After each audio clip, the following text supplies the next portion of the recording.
Alhamdulillahirabbil alamin. Wassalatu wassalamu ala sayyidil mursalin sayyidina wa maulana Muhammad ala alihi wa sahbihi. Qala Allah ta'ala fi A'udzu billahi minasyaitonir rajim. Bismillahirrahmanirrahim. Hal yastawil wa qala Rasulullah sallallahu alaihi wasallam utlubul ilma al mahdi ilal.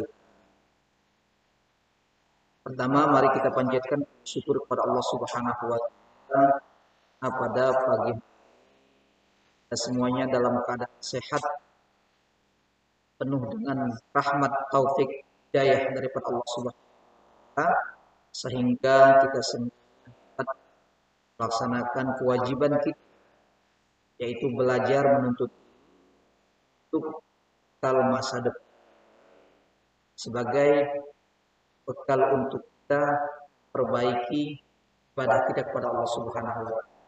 Salawat dan salam kita sampaikan bersama salam. Mudah-mudahan kita semuanya jadi umat yang dibanggakan Nabi besar Muhammad SAW yang syafaatul uzmah hari kiamat. Amin ya rabbal alamin. Baik anak-anak semuanya, kemarin materi kita dalam rohis yaitu tentang niat menuntut. Adapun materi kita pada pagi hari ini, Bapak ambil dari sebuah kitab, yaitu pesan yang penuh hikmah dari seorang ulama, Abi At-Tahiyah. Abi At-Tahiyah ini memberikan pesan kepada kita semuanya, baik sebagai pelajar, sebagai pendidik, agar kita jadi manusia-manusia yang akhlak, baik akhlak kepada Allah Subhanahu wa taala sesama. Bapak bacakan dulu. Bismillahirrahmanirrahim.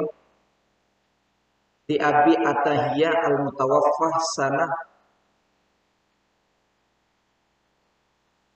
likulli syai'in zinatun fil waraq wa zinatul mar'i tatamamul adabi. Likulli syai'in zinatul fil waraq, segala sesuatu itu yang ada pada diri manusia itu merupakan perhiasan. Jadi segala sesuatu yang ada di manusia, dari rambut sampai ujung kaki, merupakan zinatul fil waraq, merupakan perhiasan yang Allah berikan untuk manusia itu sendiri. Maka menjadi perhiasan yang paling berharga pada mata itu sesuai dengan apa yang di tangan, kaki, telinga, dan semuanya.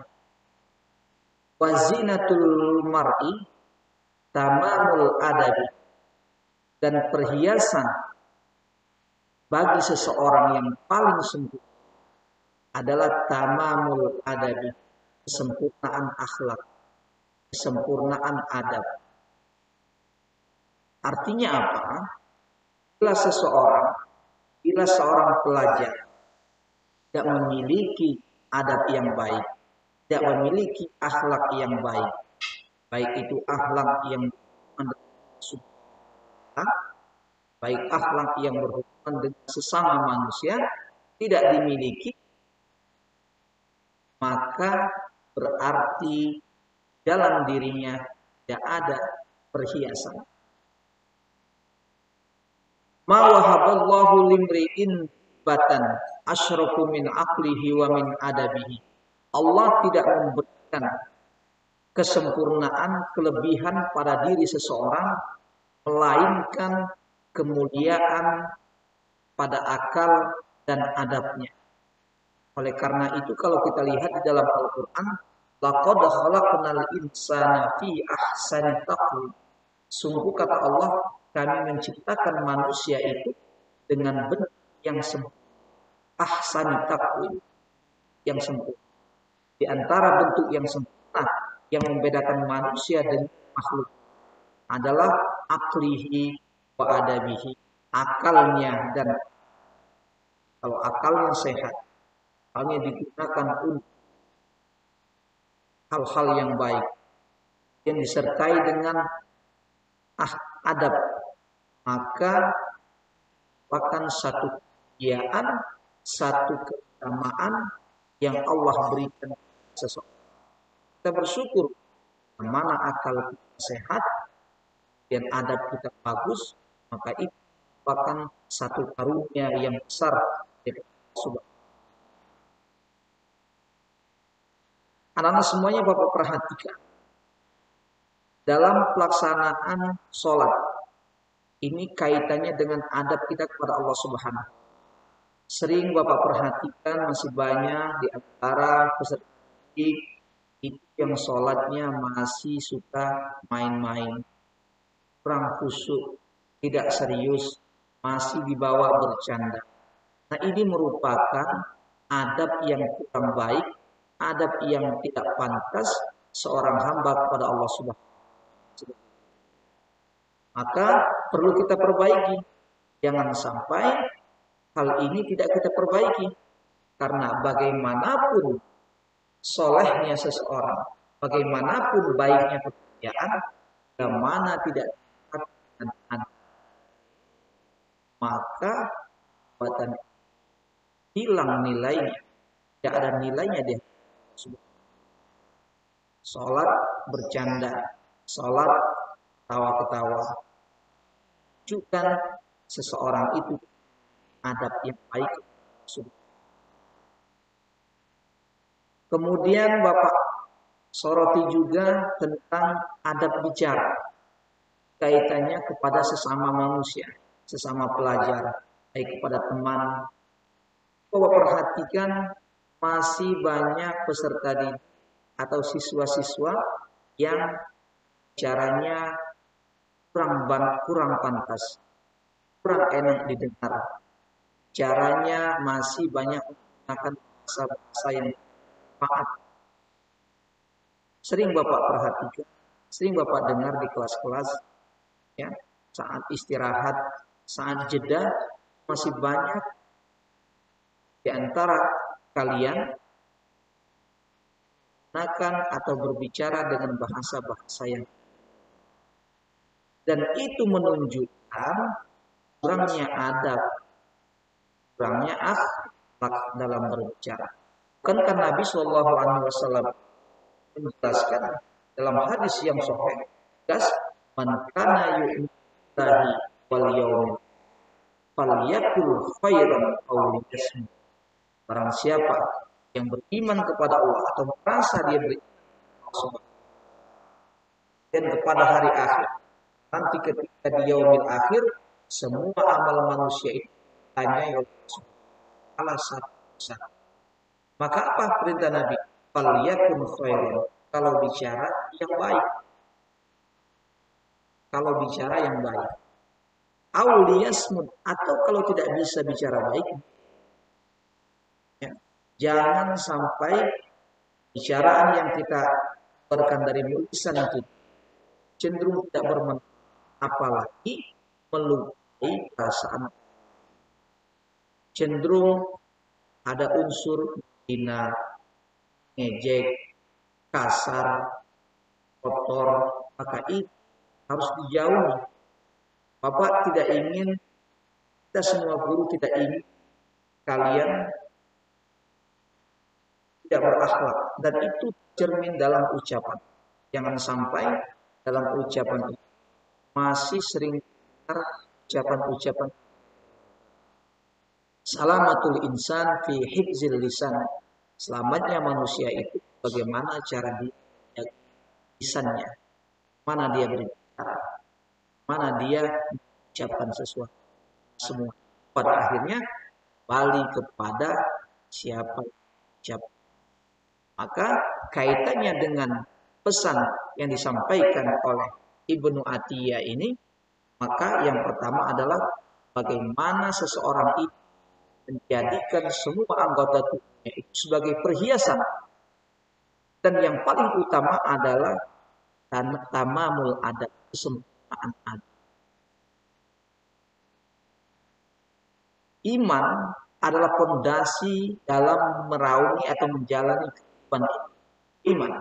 Kemudian iman direfleksikan dalam bentuk Islam, dalam bentuk kepatuhan kita kepada Allah Subhanahu wa taala dalam segala aspek kehidupan. Kemudian dua ini sudah dikombinasikan, dipadukan, maka melahirkan yang yaitu ihsan. Ihsan itu adalah adab, buahnya, buah daripada pohon. Pohonnya ada daunnya, ada rantingnya, maka dikatakan pohon. Tapi tidak sempurna satu pohon itu bila tidak ada buahnya. Nah, buah dalam iman Islam seseorang itu terlihat pada akhlak. Jika akhlaknya baik, jika akhlaknya sesuai dengan yang ditentukan oleh Allah Subhanahu wa taala dan Rasulnya, maka itu menandakan kesempurnaan pada imannya dan pada Islam. Jangan sampai karena semuanya kita sholat, kita masih banyak hal-hal yang tidak bermanfaat. Dan kita diajarkan dalam sholat cara dengan bicara yang baik, benar. Allahu Akbar kabir, walhamdulillah. Semua ucapan pujian, ada ucapan-ucapan yang bagus di situ. Nah, bila diterapkan dalam kehidupan, dalam ucapan harus kita ucapkan ucapan yang kedamaian, tenangan, dan membanggakan orang lain. Jangan sampai ucapan kita keluarkan dari lisan kita ini menyakiti orang lain, berarti tidak mencerminkan apa yang dia dalam sholat. Makanya sholat itu anak-anak semuanya, kalau sholatnya benar, ya pasti benar. Kalaupun ada sedikit, balik kepada manusia memang letaknya salah dan tapi tidak boleh lupa terus dan tidak boleh salah terus. Hari ini caranya masih ngawur, masih banyak yang tidak bermanfaat. Besok terus menerus dan seterusnya, berarti kita tidak ada perubahan dalam hidup. Dalam hadis dikatakan, siapa yang hari ini sama seperti hari kemarin, maka dia termasuk orang yang rugi. Atau hari ini lebih buruk daripada hari kemarin, dia termasuk orang yang sesat, orang yang dilaknat. Orang yang baik itu adalah bagaimana dia bisa memaksimalkan anugerah yang Allah berikan dalam seluruhnya ini, mulai dari kepalanya sampai ke kakinya, menjadikan dia sebagai hiasan zinatul mawar, terutama penggunaan akalnya dan pada adab pikir yang benar, berperilaku yang baik. Jadi Bapak harapkan mulai hari ini Bapak tidak mau lagi dengar ucapan-ucapan serta kurang bermanfaat, yang kurang berfaedah, suruh kasar dan sebagainya. Bapak kira itu saja yang bisa Bapak sampaikan untuk nasihat yang disampaikan oleh Abi Atahiyah ini.